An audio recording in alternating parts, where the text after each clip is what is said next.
Em nome do Pai, do Filho e do Espírito Santo. Amém. Pai nosso, que estais nos céus, santificado seja o vosso nome. Venha a nós o vosso reino. Seja feita a vossa vontade, assim na terra como no céu. O pão nosso de cada dia nos dai hoje. Perdoai-nos as nossas ofensas, assim como nós perdoamos a quem nos tem ofendido. E não nos deixeis cair em tentação, mas livrai-nos do mal. Amém. Em nome do Pai, do Filho e do Espírito Santo. Amém. Amados irmãos, queridas irmãs, bem-vindos a mais uma teledireção espiritual.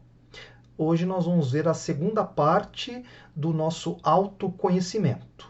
Muito bem, falemos em primeiro lugar de um fator importantíssimo na nossa vida que é chamado de temperamento. O que é temperamento, amados irmãos?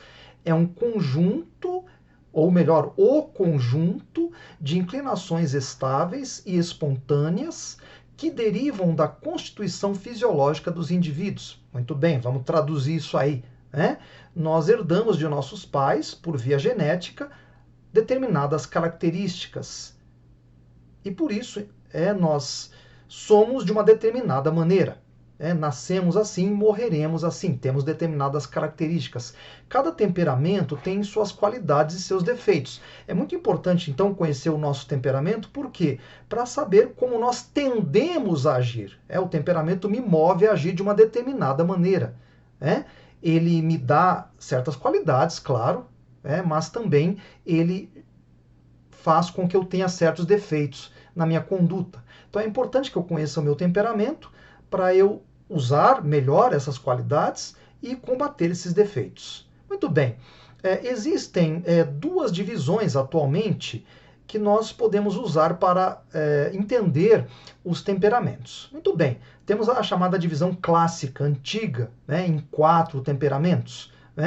Então os temperamentos ali são divididos em colérico, sanguíneo, melancólico e fleumático. Caso vocês queiram conhecer esses temperamentos, eu indico esse livro aqui, muito simples, muito objetivo, do Conrad Hock, Os Temperamentos, da Calvarie Editorial. Então esse livro aqui vai ajudar vocês a entenderem de uma maneira muito simples quais são esses 4 temperamentos e qual é o seu temperamento. Recomendo também o curso do Padre Paulo Ricardo a respeito dos 4 temperamentos. Vocês podem entrar lá no site e obter então um material a respeito dos 4 temperamentos. Bom, atualmente se usa uma outra classificação. É possível, caso você não queira ficar com as 4 antigas, você pode usar uma classificação mais moderna. Bom, essa classificação mais atual, ela tem 8 temperamentos. São eles: apaixonado, colérico, sentimental, nervoso, fleumático, sanguíneo, apático e amorfo. Assim como os 4, cada um deles tem qualidades e defeitos. Caso alguém queira conhecer esses 8 temperamentos, eu indico esse livro aqui que saiu há pouco tempo, saiu agora pela editora Imaculada, do padre José Antônio Gonçalves, O Conhecimento de Si Mesmo, os 8 Temperamentos. Inclusive, nesse livro tem o teste que permite a você descobrir qual é o seu temperamento. Eu, particularmente, prefiro essa divisão em 8 temperamentos. Mas, repito, escolha a que for melhor a você. Se você preferir os 4 temperamentos, enfim, vá por aí. Se não, fique com os 8 temperamentos, não há problema nenhum. Muito bem, meus amados irmãos. A partir do temperamento, nós, então, vamos desenvolver a nossa vida. Ora, meus amados irmãos, nós podemos melhorar aquilo que nós chamamos de caráter. O que é caráter? É a disposição moral de uma pessoa com suas virtudes e seus vícios. Então a pessoa ela tem um modo de agir habitual, escolhendo o bem e evitando o mal, ou infelizmente escolhendo tantas vezes o mal e deixando de fazer o bem. O caráter ele resulta do trabalho sobre o temperamento. Então o caráter nós vamos construindo. Então nós vamos adquirindo virtudes, cada vez mais desenvolvendo as virtudes que nós temos e combatendo os defeitos que nós temos. O que são as virtudes? Vejam só, são hábitos bons que nós temos. Por exemplo, posso ter o bom hábito de acordar cedo para executar bem as tarefas do meu dia. Então, isso é uma virtude. Por outro lado, meus amados irmãos, eu posso ter um vício. O que é um vício? É um comportamento ruim habitual. Por exemplo, eu posso ter o vício de falar palavrão. Falo palavrão todo dia, para dar um exemplo. Então, isso é chamado de vício. Então, o que eu tenho que fazer? Trabalhar o meu caráter, desenvolver cada vez mais as minhas virtudes e combater cada vez mais os vícios, para que eu faça de fato o bem. Então, repito, o caráter é resultado do trabalho sobre o temperamento. Eu nasço com temperamento, mas eu vou trabalhando o meu temperamento e a partir daí, então, é formado o meu caráter. O caráter pode ser formado de diversas maneiras, por exemplo, através da educação. Muito bem. Para finalizar, vamos falar sobre os sentidos internos. Vocês sabem que nós temos os sentidos externos, como a visão, por exemplo. Muito bem, mas temos também os sentidos internos. Então, de uma maneira muito simples, vamos apresentá-los aqui.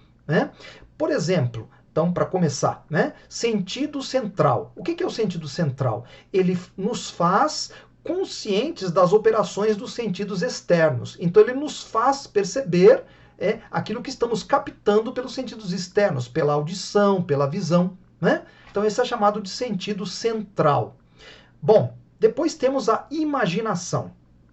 Ela recebe e reproduz as impressões feitas nos sentidos externos. Então, eu capto uma realidade com a minha visão, para dar um exemplo, e isso vai formar uma imagem em mim.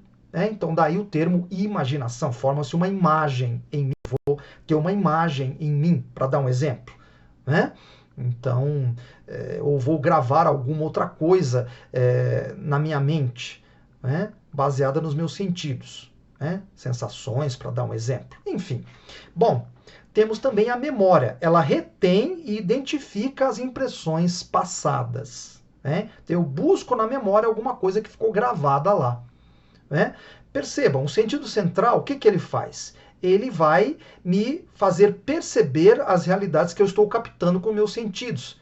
Daí, o que acontece? Forma-se algo na minha imaginação. A minha imaginação vai assimilar, então, aquilo que eu percebi com os meus sentidos externos. E isso vai ficar gravado na minha memória. Por fim, meus amados irmãos, temos também aquilo que nós chamamos de instinto. É o que nos faz perceber o que é útil e o que é prejudicial à nossa vida animal. Afinal de contas, somos animais racionais. Então, amados irmãos, esta é a segunda parte do nosso autoconhecimento. Terminamos aqui. A partir de amanhã vamos ver quais são os nossos inimigos. Vamos conhecê-los, para que nós possamos combatê-los. Então, aqui está uma brevíssima exposição sobre o que nos constitui. Vamos depois, mais adiante, estudar as estratégias para que possamos controlar, para que possamos subjugar esses diversos fatores na nossa vida. Muito obrigado a todos. Abençoe-vos Deus Todo-Poderoso, Pai, Filho e Espírito Santo. Amém. Que Deus ilumine os nossos corações. Muito obrigado.